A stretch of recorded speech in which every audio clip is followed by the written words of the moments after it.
Fala galera, tudo bom? Meu nome é Juliana Jesus Paixão e no vídeo de hoje nós vamos ler e refletir também sobre a Carta ao Povo de Deus, que foi escrita pela Assembleia do Sínodo da Sinodalidade em 2023, tá? Mas antes eu preciso pedir para que você deixe o seu joinha aqui, porque o seu joinha ajuda muito o canal. Não esquece também de se inscrever no canal e ativar o sininho para ver os próximos vídeos. E não esqueça, você pode e deve comentar, mas lembre-se, sempre faça isso com muito amor, respeito, misericórdia e compaixão com o próximo, tá bom? Bom, sínodo aí dos bispos, né, de 2023, nós estamos fazendo toda a cobertura possível, né, trazendo todas as informações aqui, e ao final, que já está chegando aí, dia 29 de outubro, nós já vamos finalizar o sínodo, e eles montaram uma carta como um resumo para falar daquilo que eles debateram lá no sínodo, né, e também para nos orientar como nós devemos seguir. Então, é sobre isso que nós vamos ler agora. Nós vamos ler todinha a carta, tá bom? Eu só vou pedir, né, para que você peça aí que o Espírito Santo abra os seus ouvidos, o seu coração e principalmente a sua alma, para que você possa entender aquilo que Deus quer que você entenda e como você também consegue colocar essas palavras em prática na sua realidade, tá bom? Vamos ler aqui a carta. Então, vamos lá. Queridas irmãs e irmãos, ao chegar ao fim dos trabalhos da primeira sessão da 16ª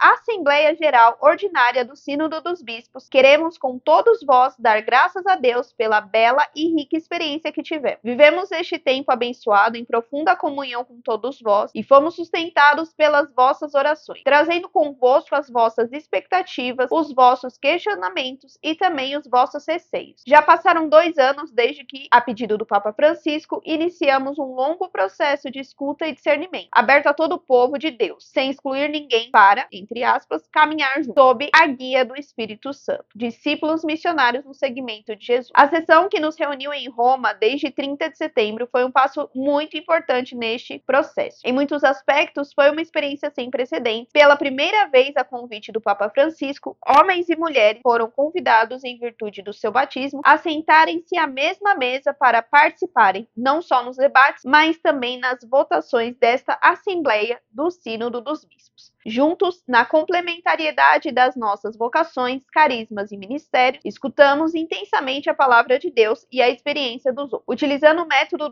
do diálogo no Espírito Santo, partilhamos humildemente as riquezas e as pobrezas das nossas comunidades em todos os continentes, procurando discernir aquilo que o Espírito Santo quer dizer à Igreja hoje. Assim, experimentamos também a importância de promover intercâmbio mútuo entre a tradição latina e as tradições do Oriente Cristão. A participação dos delegados fraternos de outras igrejas e comunidades eclesiais enriqueceu profundamente os nossos debates. A nossa Assembleia decorreu no contexto de um mundo em crise, cujas feridas e escandalosas desigualdades ressoaram dolorosamente nos nossos corações e conferiram aos nossos trabalhos uma gravidade peculiar, tanto mais que alguns de nós provinham de países onde a guerra deflagra. Rezamos pelas vítimas da violência assassina, sem esquecer todos aqueles que a miséria e a corrupção atiraram para os perigosos caminhos da migração. Comprometemo-nos a ser solidários e empenhados ao lado das mulheres e dos homens que operam em todo lugar do mundo como artesãos da justiça e da paz. A convite do Santo Padre, demos um importante passo ao silêncio para favorecer entre nós a escuta respeitosa e o desejo de comunhão no Espírito. Durante a vigília ecumênica de abertura, experimentamos o quanto a sede da unidade cresce na contemplação silenciosa de Cristo crucificado. Abre aspas. A cruz é, de fato, a única cátedra daquele que, dando a sua vida pela salvação do mundo, confiou seus discípulos ao Pai para que todos sejam João 17:21. Firmemente unidos na esperança de que a sua ressurreição nos dá, confiamos-lhes a nossa casa comum, onde o clamor da terra e o clamor dos pobres ressoam cada vez com mais urgência. A laude Deus, recordou o Papa Francisco logo no início dos nossos trabalhos. Dia após dia, sentimos um apelo premente à conversão pastoral e missionária. Com efeito, a vocação da Igreja é anunciar o Evangelho, não se centrando em si mesma,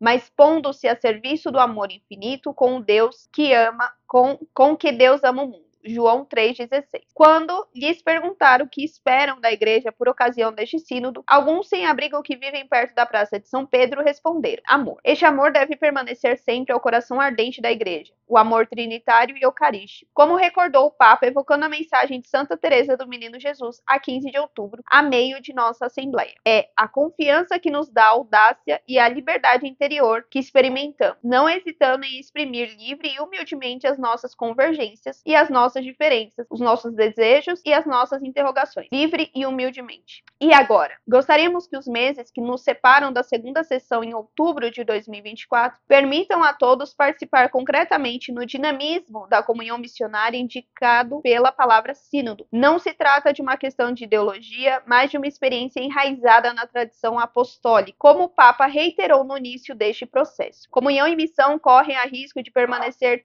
termos algo abstrato se não cultivarmos uma praxis eclesial que exprima a concretude da sinodalidade, promovendo o envolvimento real de todos e cada um. Dia 9 de outubro de 2021. Os desafios são muitos, as questões numerosas. O relatório de síntese da primeira sessão esclarecerá os pontos de acordo alcançados, destacará as questões em aberto e indicará a forma de prosseguir os trabalhos. Para progredir no seu discernimento, a Igreja precisa absolutamente de escutar todos, a começar pelos mais pobres. Isso exige de sua parte um caminho de conversão, que é também um caminho de louvor. Eu te louvo, Pai, Senhor do céu e da terra, porque escondestes essas coisas aos sábios e entendidos e as revelaste aos pequeninos. Lucas 10, 21. Trata-se de escutar aqueles que não têm direito à palavra na sociedade ou que se sentem excluídos mesmo da igreja. Escutar as pessoas que são vítimas do racismo em todas as suas formas, especialmente em algumas regiões. Povos indígenas cujas culturas foram desprezadas. Acima de tudo, a igreja do nosso tempo tem o dever de escutar em espírito de conversão aqueles que foram vítimas de abusos cometidos por membros do corpo eclesial e de se empenhar concreta e estruturalmente para que isso não volte a acontecer. A igreja precisa de escutar os leigos, mulheres e homens, todos chamados à santidade em virtude de sua vocação batismal. O testemunho dos catequistas, que em muitas situações são os primeiros anunciadores do evangelho, a simplicidade e a vivacidade das crianças, o entusiasmo dos jovens, as suas interrogações e as suas chamadas, os sonhos dos idosos, a sua sabedoria e a sua memória. A igreja precisa de colocar-se à escuta das famílias, as suas preocupações educativas, o testemunho cristão que oferecem no mundo de hoje, precisa de acolher as vozes daqueles que desejam se envolver em ministérios leigos ou em órgãos participativos de discernimento e de tomada de decisões. Para progredir no discernimento sinodal, a igreja tem particular necessidade de recolher ainda mais a palavra e a experiência dos ministros ordenados. Os sacerdotes, primeiro colaboradores dos bispos, cujo ministério sacramental é indispensável à vida de todo o corpo.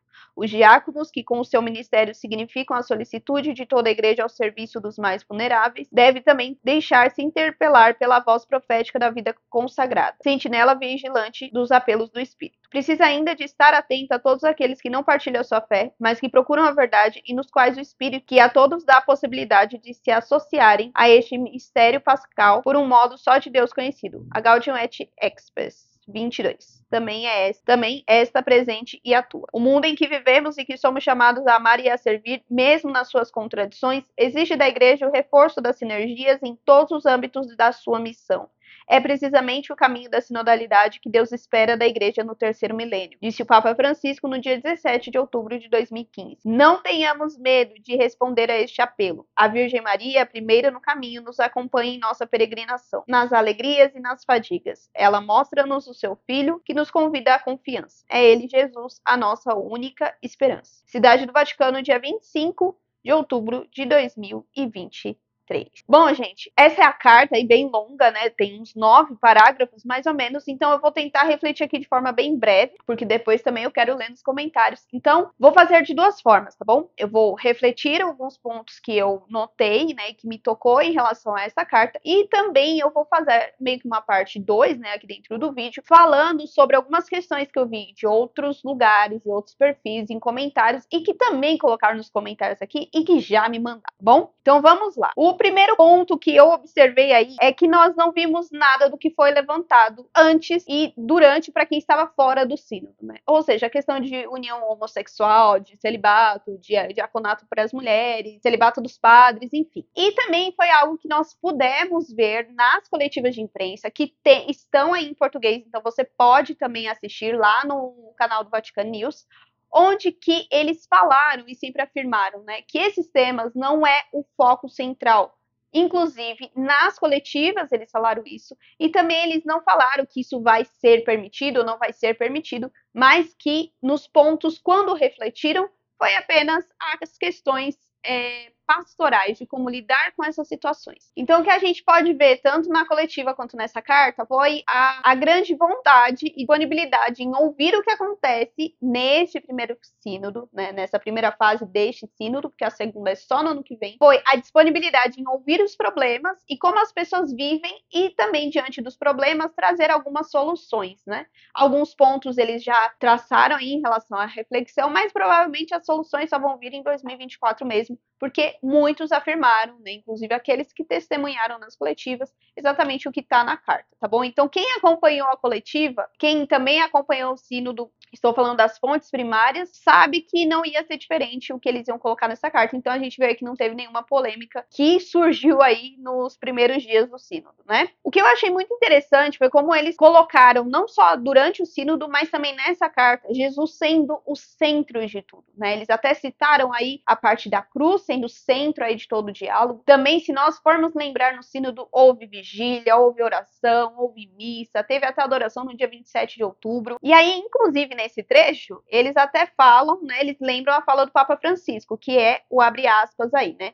Comunhão e missão correm o risco de permanecer, termos algo de abstrato se não cultivarmos uma praxe eclesial que exprima a concretude da sinodalidade, promovendo o envolvimento real de todos e de cada um, né? Então, assim, eles citaram o amor de Jesus que foi derramado lá na cruz, né? E falando que é preciso nós vivermos a concretude desse amor nas nossas realidades, né? E por isso que eles falaram aí da comunhão e missão que precisam ter atos, ações, né? E não ficar só na questão de pregação. E aí o terceiro ponto, né? O meu terceiro ponto e último, né? Porque depois a gente vai para algumas polêmicas que falaram nos comentários, é o convite que eles fazem a nós para nós vivermos essa experiência de sinodalidade nas nossas realidades, na nossa vocação. E aí, como eles disseram no comecinho da Assembleia, né, e depois até aos irmãos, para se encontrar as soluções na tradição. E isso eu achei muito legal, porque na carta eles falam da tradição apostólica, né, que, abre aspas, não se trata de uma questão de ideologia, mas de uma experiência enraizada na tradição apostólica. Apesar de alguns ainda não concordarem com isso, se nós formos ver, estudar e pesquisar, sim, isso está dentro da tradição apostólica. Inclusive, eles também afirmaram aí na carta, né, abre aspas, dia após dia sentimos um apelo premente em a conversão pastoral e missionária com efeito. A vocação da igreja é anunciar o evangelho, não se centrando em si mesma, mas pondo-se a serviço do amor infinito com que Deus ama o mundo, né? E aí, segundo eles, este amor deve permanecer sempre no coração ardente da igreja, o amor trinitário e eucarístico. Eles até citaram aí, né, a exortação apostólica que o Papa Francisco fez em homenagem ao aniversário de Santa Teresinha do Menino Jesus, e nessa exortação existe uma forma de você refletir exatamente questões concretas de como você viver o amor, ver essa conversão missionária, né? Converter a palavra comunhão e missão em ações concretas, né? Algo real mesmo, não só diante de uma pregação, mas como eu posso viver isso dentro da minha vida, né? Então, gente, o que eu vi nessa carta foi exatamente isso, essa busca dessa conversão, né? Não para a conversão do mundo, mas para a nossa conversão, para levar o evangelho até Cristo. Então, não é para nós nos convertermos segundo o que o mundo acha, não, nos aparentarmos cada vez mais com Cristo, né? Já que nós somos e nos chamamos de cristão. Agora vamos para alguns pontos ou dúvidas que algumas pessoas deixaram aqui, ou que eu vi em outros perfis, em outras redes sociais, porque vocês sabem que eu gosto de observar. Primeiro ponto aqui, que alguns cismaram com a frase irmãos e irmãs e com a bendita palavra casa comum, inclusive citaram até casa comum em letra maiúscula, né, como se fosse uma pessoa, aliando isso à ideologia de gênero e à teologia da libertação. Gente, vamos lá. Existem inúmeros discursos, não só dentro da igreja, mas fora dela também, antes dessa raio de ideologia do gênero, de que a pessoa fala senhores, senhoras, irmãos e irmãs. Existem até mesmo padres que muitas vezes nas suas homilias, e que não são padres da TL, da teologia da libertação marxista, que falam irmãos, irmãs, crianças, jovens, anciãos, né, mulheres, homens. Tem padre que faz isso que não é da TL. Por quê? Porque isso gera uma conexão às pessoas. Então não é essa questão linguagem neutra que o pessoal tá querendo colocar. Então a gente tem que ficar ficar muito atento com isso. Ah, Ju, fica redundante. Fica, gente, fica redundante, mas é a questão de gerar a conexão. Quantas vezes nós somos redundantes nessa vida, né? E que muitas vezes também não precisamos falar tantas coisas, mas nós falamos. Se eles tivessem dito irmãs, irmãos, irmãs, sei lá como chama, aí tudo bem, aí realmente ideologia do gênero. Mas isso não é incomum, tá, gente? Isso já foi falado outras vezes. Casa comum em letra maiúscula. Por quê? Porque planeta Terra existe um só. Então, a letra maiúscula a gente não usa só para nome de pessoas, também para coisas específicas.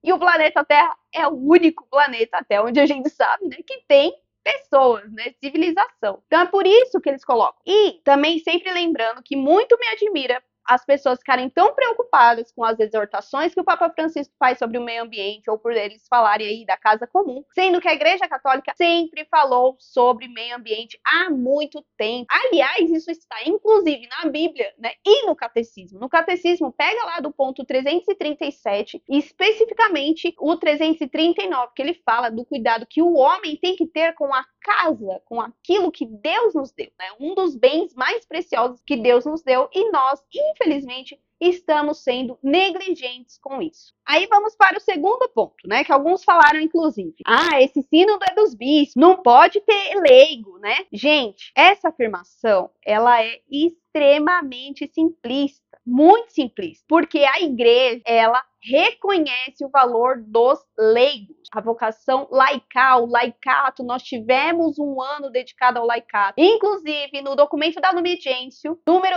37, ela aborda muito bem essas questões dos leigos. Então assim, usam-se argumentos para ir contra os leigos, principalmente os leigos brasileiros que estão lá, para dizer que o leigo não tem voz. Não, o leigo tem voz na igreja, sim. Você tem que aceitar que o leigo tem voz, ele tem uma importância muito grande dentro da igreja, porque onde eu posso ir, muitas vezes um padre não pode ir. No meu trabalho, nos meus estudos, é onde o padre não vai. Naquelas reuniões de amigos que não são da igreja, não é o padre que está lá, é você. Então, se nós soubéssemos o verdadeiro valor do leigo, nós não íamos sair soltando essas frases que acabam sendo mais contraditórias do que o próprio sínodo, porque o sínodo está valorizando a vocação leiga e não está tirando mérito dos padres, diáconos e religiosos. Muito pelo contrário, a cada parágrafo eles fizeram para uma determinada vocação. Por isso que o sínodo está falando sobre a estrutura eclesial, e nós vimos aqui um vídeo do Padre Paulo falando que leigo não é aquele que ora, que só paga e obedece. Não é isso não, você tem uma ação efetiva na igreja. Por isso que é preciso eles não repensarem a estrutura, tipo, o leigo vai virar padre. Não, não é isso. É como que o leigo pode auxiliar mais, como que a gente pode motivar mais o leigo. Porque o leigo esqueceu a função dele. Tem leigo que está no banco há muito tempo e não ajuda na paróquia. A paróquia está lá, precisando de operário e não tem. Terceiro ponto.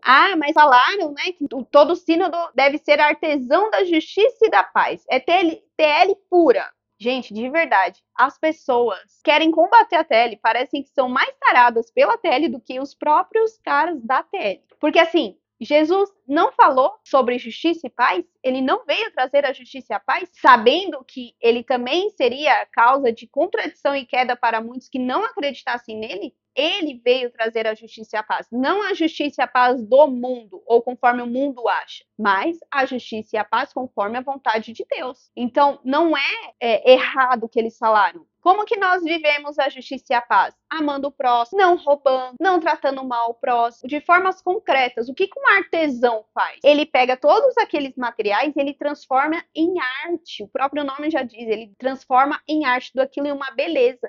Então, nós temos que ser, sim, pessoas que moldam o mundo para Deus, não para o mundo, mas para Deus. Então, nós temos que pegar lá aquele barro, ficar macetando, colocando todo um detalhe ali, para que a pessoa se assemelhe a Deus cada vez mais, ser imagem e semelhança de Deus. Vamos agora para o quarto ponto, trecho aqui, ó. Não hesitando em exprimir livre e humildemente as nossas convergências e as nossas diferenças, os nossos desejos e as nossas interrogações livre e humildemente. E aí alguns até afirmaram: a igreja não está nesse mundo para saber o meu desejo. Jesus não deixou a igreja católica apostólica romana para saber o que eu desejo. Jesus deixou a sua igreja para que eu me converta aos moldes de Cristo e não para me escutar o que eu quero que a igreja faça por mim? Gente, de verdade, parece que nós estamos nos comportando como crianças que não entendem uma vírgula do que está num texto. Vamos lá, vamos ler. O que nós somos? Cristãos, certo? Cristão porque nós seguimos o Cristo, Jesus Cristo. Jesus nunca ouviu as pessoas. Jesus não ouviu a samaritana, não ouviu o cego. O que Jesus falou para o cego? O que queres? E o que o cego fala? Que eu veja. E ele passou a ver por causa da fé dele. Jesus ouvia as pessoas, ele queria ouvir as pessoas para que elas se esvaziassem e dessem espaço para que Jesus pudesse entrar e para que ele pudesse mostrar o amor dele por elas. Então, se nós somos cristãos, nós devemos fazer o mesmo que Jesus. Que medo é esse que a gente tem de escutar É só você escutar, gente. E escutar não quer dizer que você vai mudar. Escutar não quer dizer que você vai concordar. Ele responde aos nossos desejos, sim. Ele ouve os nossos desejos, sim. Mas ele faz aquilo que nós queremos? Não. Ele vai fazer aquilo que é vontade de Deus e aquilo que é bom para nós. Jesus ouvia e já sabia o que as pessoas queriam antes mesmo delas falarem. Nós não sabemos. Então, por isso que nós precisamos escutar as pessoas. Depois nós vamos lá, montamos a estratégia para converter elas. Só falar da passagem, da palavra, sem entender o contexto, tem gente que não se converte, não. Ah, não se converte porque não quer. Não, não é isso. Pode ver que para Jesus, cada pessoa ele tinha uma forma. Por isso que muitos falam e elogiam sobre a pedagogia de Deus. Então vamos a um exemplo. Quantas vezes você viu acontecendo coisas erradas, você foi e falou para o seu padre e ele não te ouviu? É ruim, não é? Só que às vezes você falou para ajudar.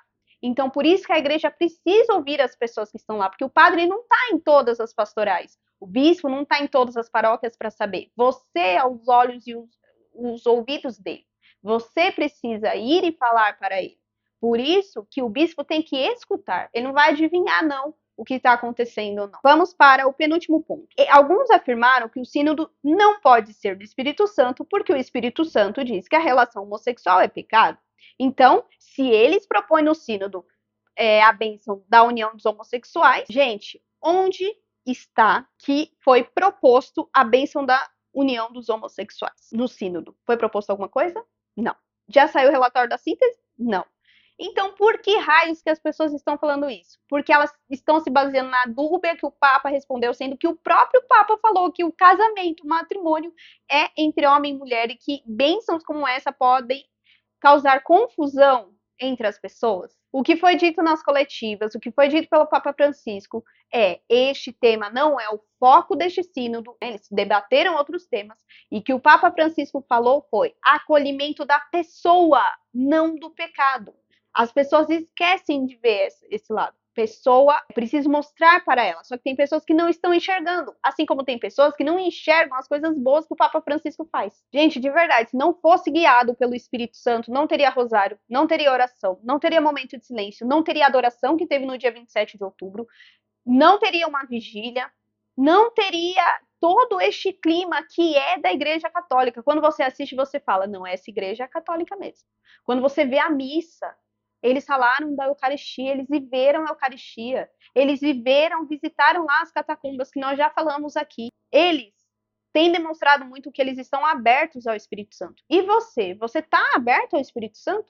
E aí, para nós já encerrarmos, que eu já me alonguei muito aqui, né? Tem outros pontos, gente, mas não vai dar para eu falar todos eles aqui, não vai ficar muito longo. Então, o último foi que usaram a frase de um santo, que é de São Bernardo de Claraval, que é quando a igreja vai bem, o mundo vai bem. Quando a igreja vai mal, o mundo vai mal. Só que assim, eu tentei achar as fontes que asseguram que essa frase é dele, eu não encontrei, não confirmei, mas independente disso, aí depois até alguns afirmaram, né? Deixa eu só achar aqui. Isso confirma que a igreja está uma bagunça e que porque o mundo está uma bagunça.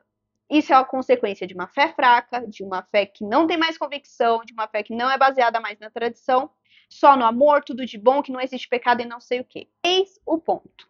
Por que você acha que o Papa Francisco convocou o sínodo? Ele convocou para nós resolvermos o problema na igreja. Nós ainda temos muitos casos de abuso na igreja. Não está ainda de acordo, precisa ser mudado, precisa ser cuidado. Existem problemas, financeiros, existem problemas em lidar com toda essa mudança de migração. Tem gente que saiu do país de origem e as paróquias de origem estão sem pessoas, e aí tá tendo uma superlotação em outros lugares. Países com guerra, países com ditadura. Como que a igreja vai lidar com isso? Você sabe? Você tem a solução de tudo isso? Como que você vai levar o evangelho para as pessoas que elas estão sem fé, sem esperança, elas não querem nem ouvir falar de Deus? Entende que o Papa Francisco ter convocado está dentro também dos seus anseios e dos seus medos? Ele precisa disso para ouvir o que está acontecendo e pedir aí a ação do Espírito Santo, falar como a gente age. Você realmente vive o amor de Deus ou você vive procurando se isso é teologia da libertação, como combater a teologia da libertação, mas deixa de lado as questões de viver o amor de Deus dentro da sua igreja, dentro da sua casa, dentro do seu trabalho. Você fica tão neurótico com a teologia, que toda hora você vê teologia num lugar, você fica tão neurótico com a questão de profecia.